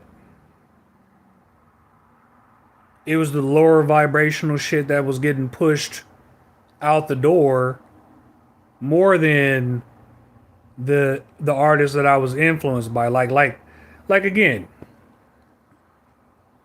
I could put out some deep stuff, but I also like to have fun from time to time. That's what a Kanye represented. He put out some deep shit, but he also put out some fun shit too. Don't get it twisted. Kanye West from time to time put out some low vibrational shit, but it sounded good. And I understood that this is music for adults. I would not have my children listening to certain kind of music that is specifically made for adults.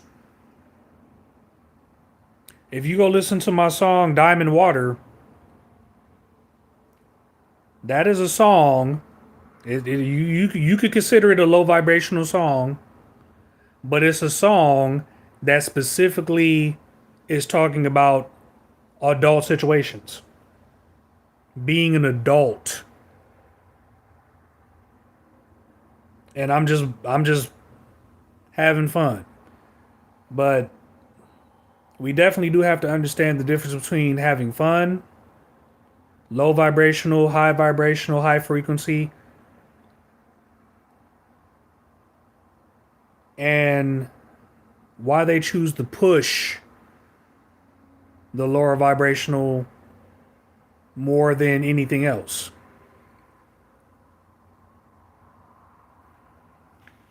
So just keep that in mind.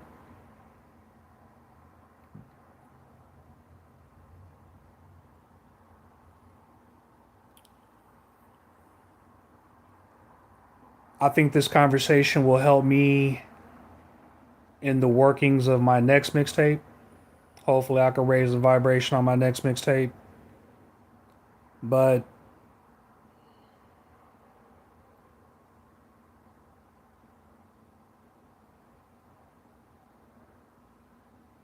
you really do have to ask yourself, why do they promote the low vibrational music and target your children more than anything else? Because it's like you said, Trick Daddy's course for I'm a Thug, it had kids in it. Or at least that's what they want you to think.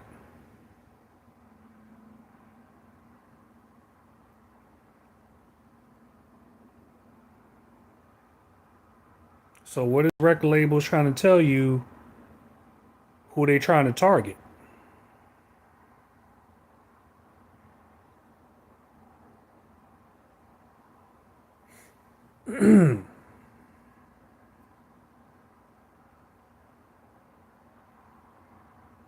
Again, it's parent discretion. If you have your kids listening to certain kind of music, break it down to them. Break it down to them. You brought them into this world. You. It's your responsibility to talk to them about this world. To talk to them about these situations to better prep their mind for adulthood as opposed to the prison system. Because that's another thing that this low vibrational bullshit is doing. It's getting a lot of your kids and you locked the fuck up because you want to go out there and be a thug as opposed to being a nerd like Kanye was. That's why a lot of people like Kanye, because he was a nerd. But every once in a while, he could put out some gangster shit. And not gangster in terms of like Crip and Blood or anything like that, but gangster in terms of keeping that shit real. Has Kanye put out bullshit before? Yes.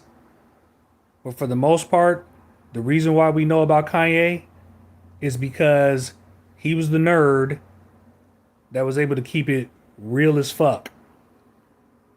That was able to really press upon some messages that really made you think about our culture, about our people. I mean, this man is the man that made Jesus Walks.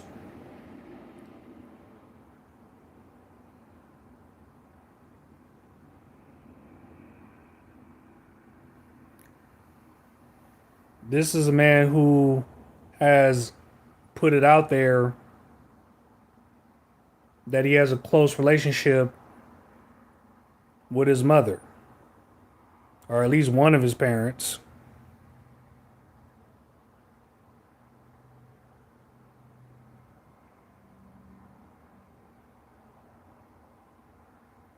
And I think that's what I was more looking for in my music. I was looking for someone who I could relate to, but also someone who could keep that shit real, and that was Kanye. And don't get me wrong, every once in a while he can put out something, but you know, that's just time. You can't put out the perfect music forever.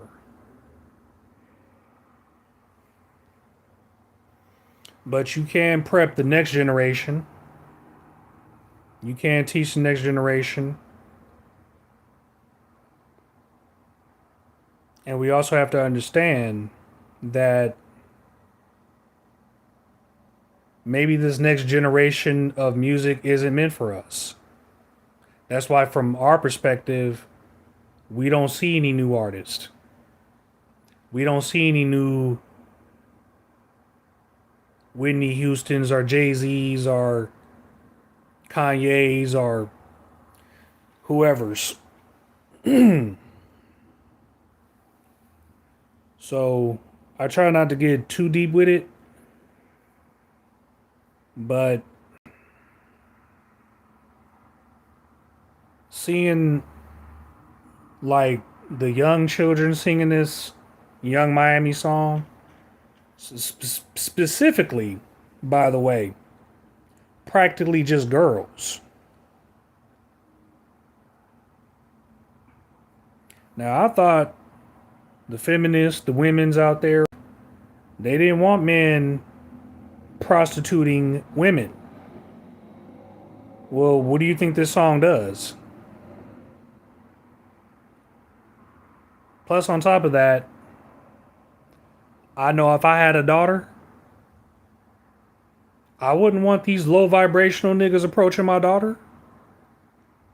because I already know what they here for. Hell, even if my daughter gets of age, I wouldn't want these low vibrational niggas coming around my daughter. Because there's a big difference between having a man taking care of your daughter and a young thug. Who you think will do a better job at marrying your daughter? The young thug nigga? Or the brother who's trying to get his shit together and maintain and keep family close and make family the foundations of your life, of your talent, of your career?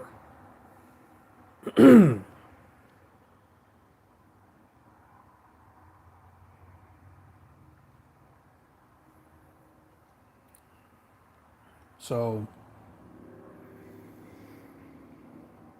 just keep that in mind. And say, who is your favorite rapper? If you could only listen to one rapper from when you became cognizant of music until now, who would it be?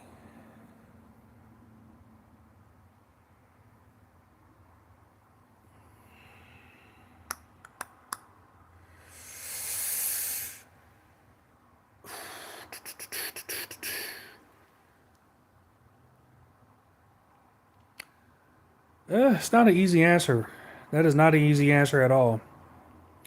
I think at the end of the day, I might choose a Kanye, but there's also Common, there's also Lupe, there's also this underground rapper, this battle rapper by the name of Daylight, and he's put out some pretty good lyrics.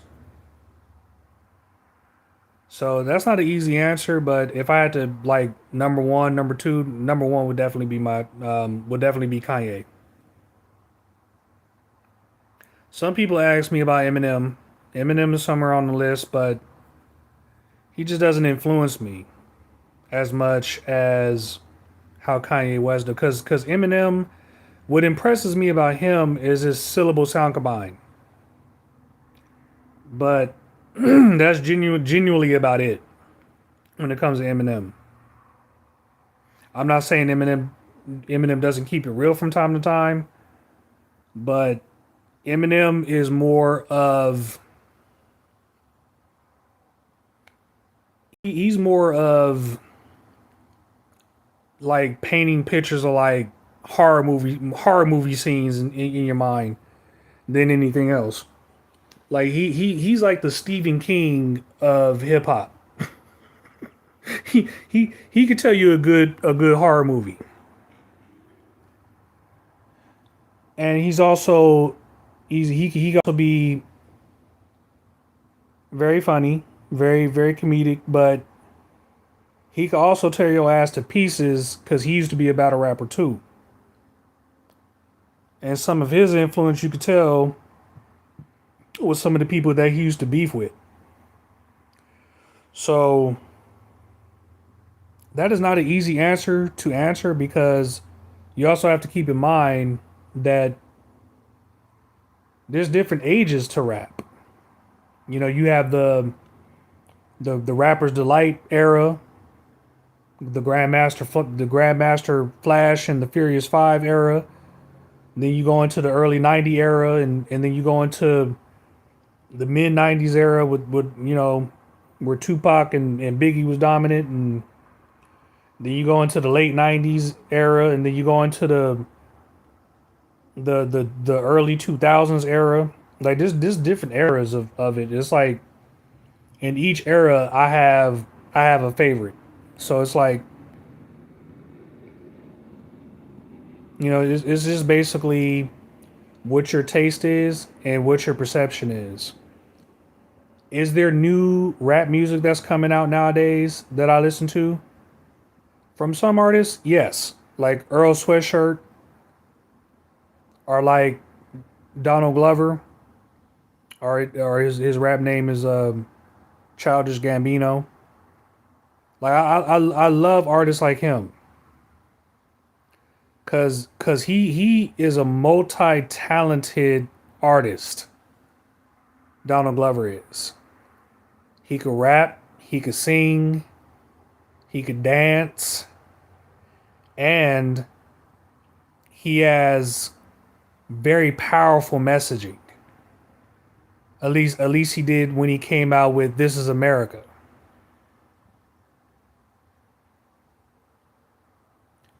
Or he came out with Redbone